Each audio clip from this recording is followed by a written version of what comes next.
आप जानते हैं सद्रक मेशक अबेदनगो के सामने एक मौत था, जलता हुआ धधकती हुई आग की भट्टी थी।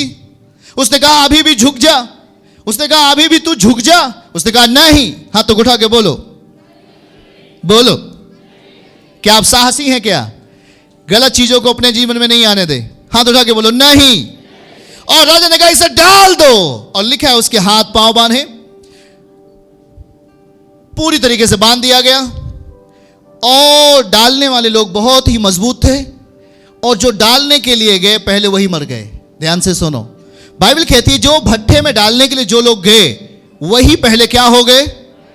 वही पहले मर गए। भट्ठे में वो नहीं गए। भट्ठे के बाहर से ही इतनी आंच थी, इतना आग का आंच के वजह से आग धधक रही थी, इसके कारण से जो डालने के लिए गए वही पहले मर गए। वो जब भट्ठे में जाते हैं जलना शुरू होते, पर मेरा भरोसा यहोवा है करके बोलते हैं, मेरा परमेश्वर यहोवा है। जहां पर आप परमेश्वर के सम्मान को ऊंचा उठाने के लिए कोई कदम उठाते हैं, जहां पर परमेश्वर को ऊंचा उठाने के लिए कोई कदम उठाएंगे, जहां पर यीशु के महिमा के लिए कोई कदम उठाएंगे, कुछ देर लगेगा तो मैं निराश हूंगा, लेकिन जैसे ही वो रास्ता आएगा प्रभु आपको उठा के खड़ा कर देगा यीशु के नाम में। आमीन बोलिए, हालेलुया।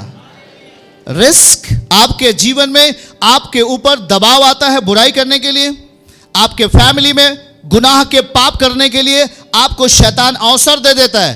पहले ये अवसर नहीं था, लेकिन जब आप मसीह में आ गए आपको गलत कार्य करने के लिए अवसर आया। एक प्रभु के दास थे और वो बताने लगे, उन्होंने कहा जब मैं मसीह के साथ चलना शुरू किया तो उसने कहा सुनिए पास्टर जी, ये लीजिए लगभग 6 करोड़ रुपए। कितना?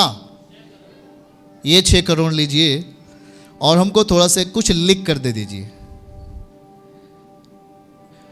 जिसको दे रहे हैं उसके पास ज्यादा प्रॉपर्टी नहीं है, जिसको दे रहे हैं उसके पास ज्यादा संपत्ति नहीं है, पर वो एक ईमानदार परमेश्वर का दास था। उसने कहा सुनो, 6 करोड़ नहीं, अगर आप हमको 60 करोड़ भी देते तो मैं आपका पैसा फेंक देता, जूतों से मार देता उसे, मैं लेके जाओ इसे और दोबारा नहीं आना। आज वो दास को खुदा ऊंचा उठाया यीशु के नाम में।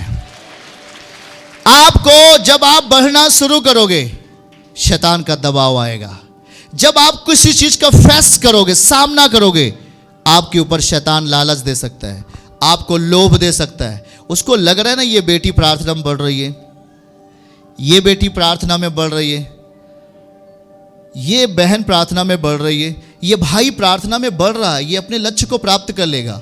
उसी बीच में एक दबाव, उसी बीच में एक एग्जाम, उसी बीच में एक परीक्षाएं आपके सामने आती हैं। सद्रक मेशक ऐसे ही थे, और ध्यान से सुनो, उनके जीवन में जो चीजें आईं वो सारे लोगों को हिला देने वाली थी। इतना बड़ा मौत सामने था, पर उसने कहा परमेश्वर जो मुझे शक्ति देता है, जिसने मुझे बनाया वो मुझे बचाने की ताकत रखता है। आमीन कहिए।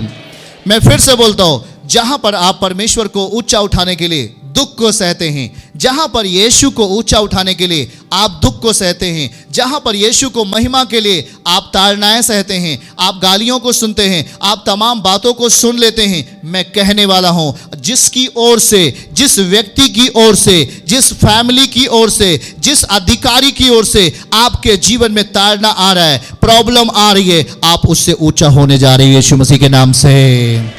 आमीन कहेंगे, हालेलुया। आप बिल्कुल अपने जीवन में गलत कदम नहीं उठाएं। ध्यान से सुनिए, शद्रक मेशक अबेदनगो के सामने मौत था, पर उसने कहा निश्चय ही अगर परमेश्वर हमारी ओर है वो मुझे बचा लेगा। आमीन। वो मुझे बचाने की ताकत रखता है, वो मुझे बचाएगा या ना बचाए, लेकिन मैं गलत चीजें अपने जीवन में नहीं आने दूंगा, क्योंकि उसे मालूम है एक जीवन और है जो न्याय होना है। मेरे प्रियजनों, इसलिए आप ये कभी मत सोचिए, आप जिस बात को समझ रहे हैं, जिस बात को आप जान रहे हैं, जानबूझकर भी आप उस पाप में शामिल होते हैं, जानबूझकर उस बुराई में आप शामिल होते हैं, जानबूझकर आप वो गलत कदम उठाते हैं और बोलते हैं प्रभु मुझे माफ कर देंगे। ध्यान से सुनिए, आपने एक माफी पाई है, आपके ऊपर पाप का नियंत्रण था, आपने पापों की क्षमा ली, आपने माफी पाई है। हाँ, पाप भी आपकी बीमारियों का कारण बन सकते हैं, पाप भी आपके गरीबी का कारण बन सकते, पाप भी आपको नीचे लेके जाने का कारण हो जाएगा, पाप भी आपको गरीबी की दशा में, आपको परेशानी की दशा में छोड़ सकता है। इसलिए ध्यान से सुने, उस लकवे के रोगी को प्रभु ने पापों की क्षमा दी पहले, चंगा करने के पहले। इसलिए हम यह बात को ध्यान रखना है कि वो सद्रक और अमेशक अबेदनगो ने वो कदम उठाया जो परमेश्वर को पसंद था। अगर वो अपने शरीर के अनुसार होता तो वो झुक जाता, शरीर के अनुसार होता तो बोलता मैं मरने वाला नहीं हूं, मैं अब आग में नहीं जाऊंगा, मुझे मरना अभी नहीं है, और वो गलत चीजों का सामना कर, वो गलत चीजों के अधीन आता। बोलो गलत चीजों के अधीन,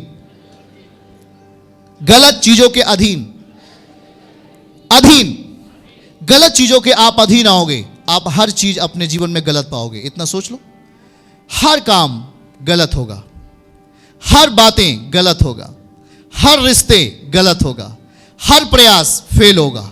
आप क्योंकि आपने खुदा के अधीन नहीं रहा, आप झूठ के अधीन आ गया, आप लालसाओं के अधीन आ गए, आप पाप के अधीन आ गए। आप जिसके अधीन होंगे वही आप में काम करेगा, उसका ही बल आपके अंदर काम करेगा। अगर एक दारू पीने वाला बाप अपने बेटे को डराता है और धमकाता है, बोलता तू दारू पी, तो वो जबरदस्ती अगर दारू पीता है तो क्या होगा, उस बाप के अंदर का प्रभाव बेटे के अंदर दिखाई पड़ेगा। पर अगर बेटा बोलता है नहीं मैं दारू नहीं पीऊंगा, मैं नशा नहीं करूंगा, तो ध्यान से सुनो, उसको कुछ बातों को सामना करना पड़ेगा।